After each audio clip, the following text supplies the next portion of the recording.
Okay, today I'm going to be installing an RV accumulator tank in my RV. Now, most of you have probably seen YouTube videos on the SeaFlo model. That's the most common one. SeaFlo just came out with one, and it is $10 cheaper than any of the SeaFlos I can find. You got to remember, this is basically a plastic tank with a bladder in it. It's not rocket science. So one is the same as the other. This holds 3/4 of a liter. Now, ideally, if I had the room in this RV, I would put in a 2-gallon tank. Unfortunately, this RV is very tight. Storage is at a minimum, and there's just no place to put a 2-gallon tank. So I have to go with the standard RV accumulator tank. And this is supposed to smooth out the flow. It reduces the noise of your pump. And every now and then, if you have an RV, you'll know your pump will kick on and kick off real quick. If you don't have a leak, that's typical because the hot water in the lines can expand and contract and the pressure changes. This will prevent that. Also, if you have an older pump, you tend to get that pulsing when you turn the water on lower. This will also prevent that. Now the trick is to find out where to connect this. I'd like to connect this in my water bay where my pump is and my water filter. It's very tight in there. So hopefully if I can install it there, the install will go very easy. If I have to move it and connect it into another area where there's PEX piping, I'm going to have to get some PEX clamps and stuff like that. But let's open this up.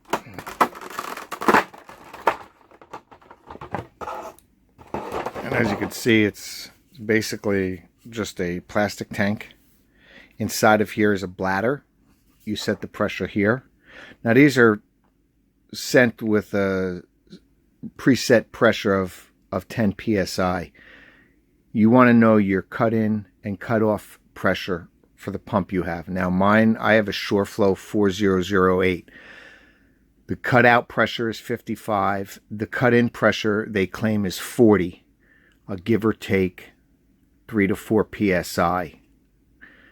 So what you want to do with this is you want to set the pressure in this tank to 2 to 3 psi below the cut-in pressure. So mine is 40 with a 2 to 3 psi variation. So I'm going to set the pressure to this tank at 35 psi before I install it. Okay, remember it has to be below the cut-in pressure. Some people install these tanks and they have 50 pounds of pressure in it and they say it don't work. Well, that's why. So I'm going to set this to 35, which is below my cut-in pressure. And let's go to the water bay and see if it's going to even fit in there. Oh, in addition, let's just see what else. This particular unit comes with these two fittings. Okay, and they go on, they screw on here, and then you can connect the hoses here. So you can connect this one of two ways. You can run the water through it, or you can cap one end and just tee into the line. Again, this is just a bladder. It's just holding pressure. So it doesn't have to go through. You can run the water through, or you can cap off one line and just tee it in your line.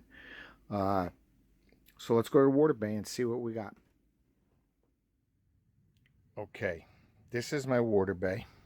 It's in a side compartment, and this door drops down. You can see how tight this is, and I've played with it a little bit. I tried to get it behind this. This is a drain tube for the freshwater system. Tried to get it behind that. That's not going to work. My anticipation is to put it in front of it, just like that.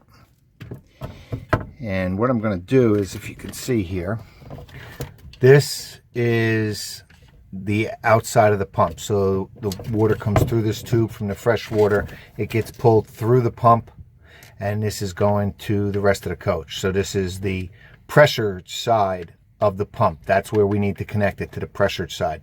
So I'm going to disconnect this from the pump. I'm going to connect one end here. Then I'm going to run a new line from this end back into the pump. So it'll go through the pump, come into my accumulator tank, back out into the line that feeds the rest of the rig. It's going to be tight, but let's see how it works out. Okay, so in addition to the accumulator tank that I purchased that comes with these two connections,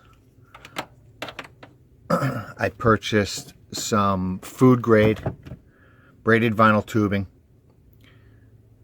1/2 inch. It's rated for 210 psi, so it's more than adequate. That's what I'm going to use. It's easier to work with than PEX. And of course, you'll need a couple hose clamps with that. All right, so let's set the camera up and see if we can do this and give you a good view. All right, so the first thing we're going to do, if I can get in here, is we're going to disconnect this. It should only be hand tight from the pump.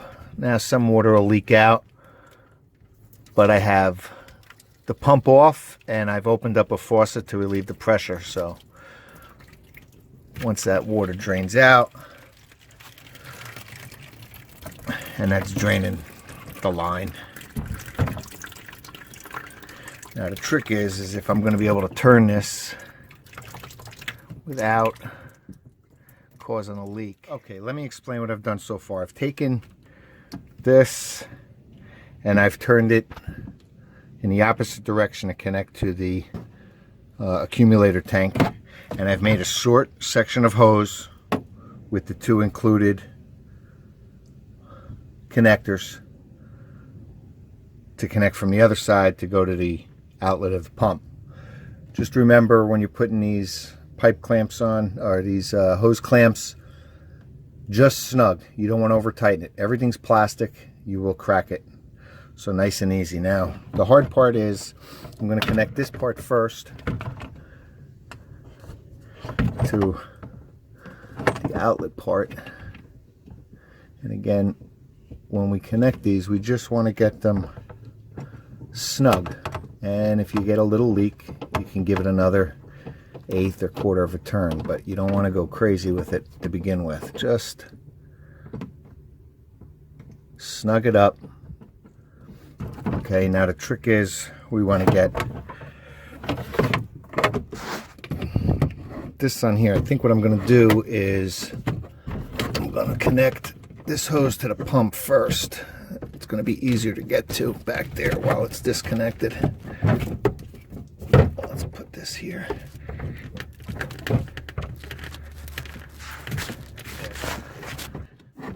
And now the hose that feeds the rig is going to go on this end. Now I'm going to test this for leaks before I screw it all in to make sure I don't have to take anything apart. I've had it on for about 20 minutes pressurized before I screw it in to make sure I have no leaks and everything is still dry. So I should be good to screw it in, and then I'll show you what that looks like. Okay, I have it screwed in now to the backer board. It's solid. I have no leaks. Again, installed a hose from the outlet of the pump into one side of the accumulator tank, and then just connected the feed to the rig to the other side of the accumulator tank. Very easy. I think this took me so far 15 minutes to install. I might have a little problem getting the filter off with this hose here, but it's in such a tight space I could probably just take this off very easily on the side of the accumulator. It's right out front, and then get the filter out, which I only change like twice a season. So let's go inside and I'll show you.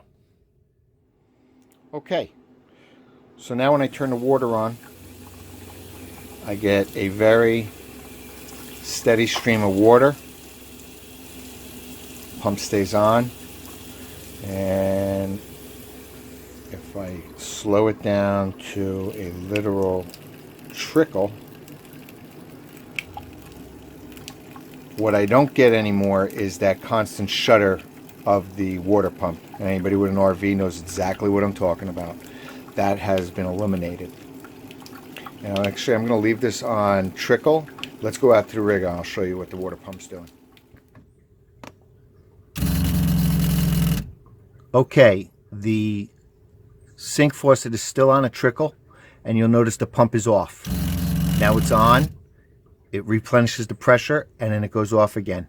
You don't have that shudder that you usually get with water pumps when you have the water pressure, the faucet's on low. So it's on or low, definite improvement. Okay, I went with the SeaFlo in lieu of the SureFlow model. The SeaFlo is $10 cheaper. It's the same exact thing. It's a plastic tank with an air bladder in it. That's all it is. I also bought some braided vinyl hosing that's food safe, up to 210 psi. I'll leave links to both of these items in the description below, and I would call it a positive upgrade for 30 bucks.